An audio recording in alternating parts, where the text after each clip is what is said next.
नमस्कार दोस्तों। मैं निशांत सेनापति आप सभी का मनोबल क्लासेस में हार्दिक स्वागत करता हूं। दोस्तों, आज के इस वीडियो में हम इंग्लिश स्टोरी का हिंदी ट्रांसलेशन करना सीखेंगे। यदि आप इंग्लिश सीखना चाहते हैं तो स्मॉल स्टोरीज का इंग्लिश टू हिंदी ट्रांसलेशन करना जरूर सीखें। मैं इस यूट्यूब चैनल में इंग्लिश टू हिंदी स्टोरी का ट्रांसलेशन का वीडियो प्रॉपर लेकर आते रहूंगा। तो चलिए इस वीडियो को शुरू करते हैं। आज के स्टोरी का नाम है अ डीप फ्रॉग, मतलब एक बहरा मेंढक। वंस अपॉन अ टाइम, मतलब एक समय की बात है। सम फ्रॉग्स, कुछ मेंढक, वर travelling through the village.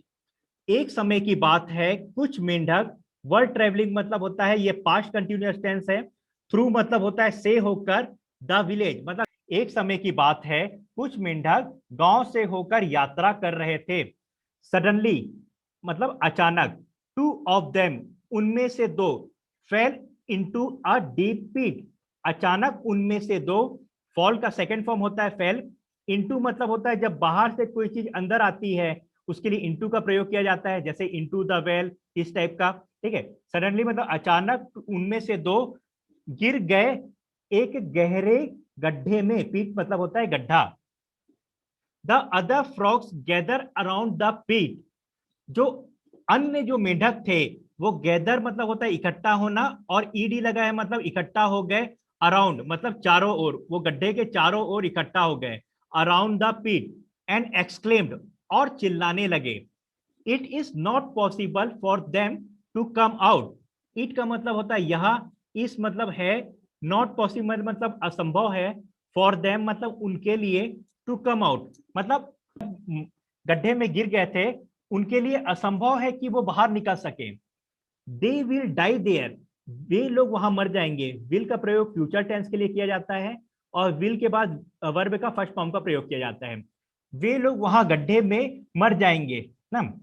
But लेकिन the two frogs try to jump out of the pit, लेकिन जो दो मेंढक थे वो ट्राई का सेकंड फॉर्म मतलब ट्राइड, कोशिश कर रहे थे, टू जंप आउट बाहर निकलने का, ऑफ द पीट मतलब गड्ढे से बाहर निकलने की वो कोशिश कर रहे थे। The other frog discourage them, जो अन्य मेंढक थे वो उनको हतोत्साहित, डिस्करेज मतलब हतोत्साहित कर रहे थे। फाइनली मतलब अंततः, आखिरकार। One of the frog took the other frogs comment to heart, मतलब दोनों, उन दोनों मेंढकों में से एक मेंढक, टुक मतलब टेक मतलब होता है लेना, टेक मतलब लेना, टुक मतलब टेक का सेकंड फॉर्म होता है टुक मतलब लिया।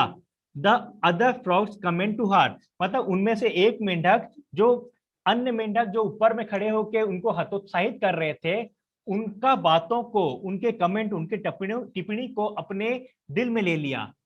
He gave up, give up मतलब होता है हार मान जाना, और गेव अप मतलब होता है हार मान गया। जंपिंग, वो जो कूद रहा था, वो कूदने का जो प्रयास कर रहा था, उसको छोड़ दिया, उसको त्याग दिया। With in a short time, कुछ ही समय में। ही डाइड, वह मर गया, कुछ ही समय में वो मर गया। हाउ एवर, फिर भी। The other the other frog continue jump as hard as he could, फिर भी जो दूसरा मेंढक था वो लगातार कोशिश कर रहा था। कंटिन्यू मतलब लगातार जंप करने की कोशिश कर रहा था। As hard as he could मतलब एज हार्ड एज का मतलब होता है जितना कठिन, जितना ज्यादा कोशिश कर सकता था वो कर रहा था। ही कुड, कुड का मतलब होता है, देखो कैन का मतलब होता है सकना, और कुड का मतलब होता है सका, जितना वो कोशिश कर सकता था वो कोशिश कर रहा था। वंस अगेन, एक बार फिर। The crowd of frogs yelled at him to stop trying.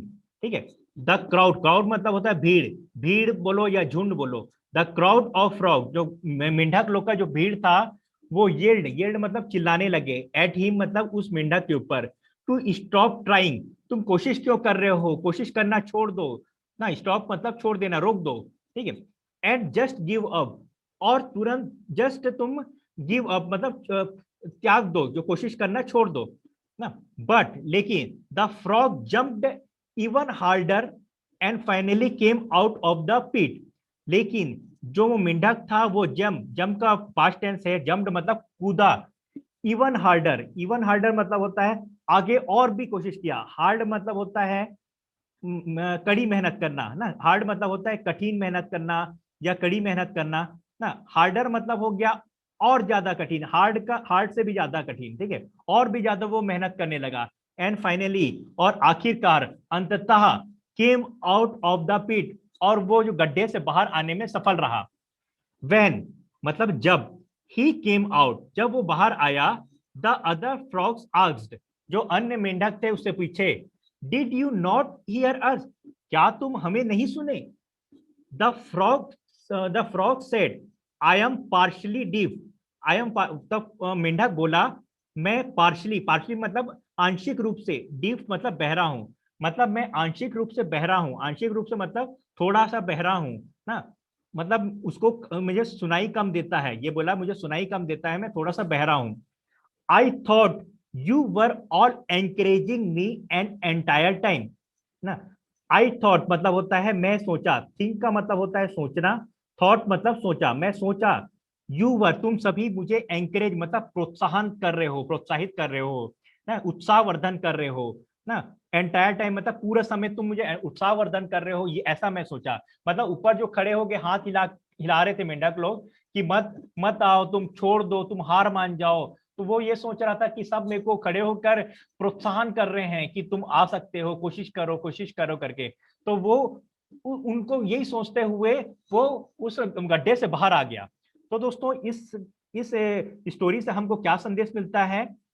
Act on your own.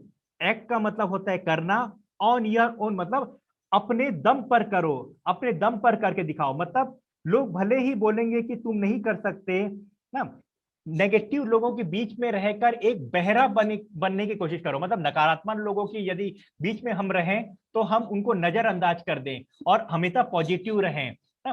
भले हमें लोग बोलेंगे कि तुम नहीं कर सकते, लेकिन हम दूसरों के बात का विश्वास न करें, अपने ऊपर विश्वास करें, आत्मबल के ऊपर विश्वास करें और हम जरूर सफल होंगे। तो दोस्तों, यदि आपको आज का क्लास अच्छा लगा तो प्लीज आप हमारे YouTube चैनल को सब्सक्राइब कर लीजिए और घंटी का बेल आइकन को प्रेस कर लीजिए। और दोस्तों, यदि आपको आज के क्लास का फ्री PDF चाहिए तो आप हमारे मोबाइल ऐप से प्राप्त कर सकते हैं, लिंक इस वीडियो के डिस्क्रिप्शन में है। तो चलिए दोस्तों, आज के क्लास को हम यहीं समाप्त करते हैं।